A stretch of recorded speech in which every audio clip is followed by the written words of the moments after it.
Imagination is not only the uniquely human capacity to envision that which is not, and therefore the fount of all invention and innovation. In its arguably most transformative and revelatory capacity, it is the power that enables us to empathize with humans whose experiences we have never shared. One of the greatest formative experiences of my life preceded Harry Potter, though it informed much of what I subsequently wrote in those books. This revelation came in the form of one of my earliest day jobs. Though I was sloping off to write stories during my lunch hours, I paid the rent in my early 20s by working at the African Research Department of Amnesty International's headquarters in London. There in my little office, I read hastily scribbled letters smuggled out of totalitarian regimes by men and women who were risking imprisonment to inform the outside world of what was happening to them. I saw photographs of those who had disappeared without trace, sent to Amnesty by their desperate families and friends. I read the testimony of torture victims and saw pictures of their injuries. I opened handwritten, eyewitness accounts of summary trials and executions, of kidnappings and rapes. Many of my co-workers were ex-political prisoners, people who had been displaced from their homes or fled into exile because they had the temerity to speak against their governments. Visitors to our offices included those who had come to give information or to try and find out what had happened to those they had left behind. I shall never forget the African torture victim, a young man no older than I was at the time, who had become mentally ill after all he had endured in his homeland. He trembled uncontrollably as he spoke into a video camera about the brutality inflicted upon him. He was a foot taller than I was and seemed as fragile as a child. I was given the job of escorting him back to the underground station afterwards, and this man, whose life had been shattered by cruelty, took my hand with exquisite courtesy and wished me future happiness. And as long as I live, I shall remember walking along an empty corridor and suddenly hearing, from behind a closed door, a scream of pain and horror such as I have never heard since. The door opened, and the researcher poked out her head and told me to run and make a hot drink for the young man sitting with her.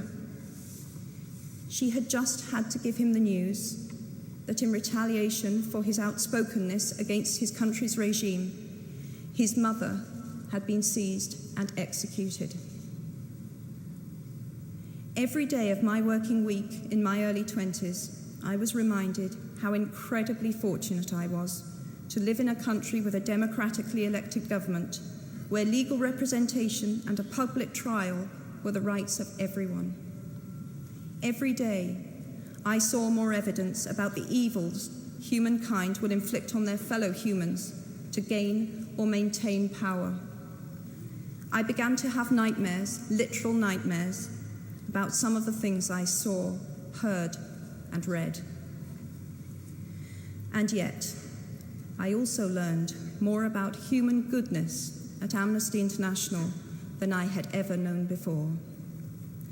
Amnesty mobilizes thousands of people who have never been tortured or imprisoned for their beliefs to act on behalf of those who have. The power of human empathy leading to collective action saves lives and frees prisoners. Ordinary people whose personal well-being and security are assured join together in huge numbers to save people they do not know and will never meet. My small participation in that process was one of the most humbling and inspiring experiences of my life. Unlike any other creature on this planet, human beings can learn and understand without having experienced. They can think themselves into other people's places. Of course, this is a power like my brand of fictional magic that is morally neutral. One might use such an ability to manipulate or control just as much as to understand or sympathize. And many prefer not to exercise their imaginations at all. They choose to remain comfortably within the bounds of their own experience, never troubling to wonder how it would feel to have been born other than they are. They can refuse to hear screams or peer inside cages. They can close their minds and hearts to any suffering that does not touch them personally. They can refuse to know. I might be tempted to envy people who can live that way, except that I do not think they have any fewer nightmares than I do. Choosing to live in narrow spaces leads to a form of mental agoraphobia, and that brings its own terrors. I think the willfully unimaginative see more monsters. They are often more afraid.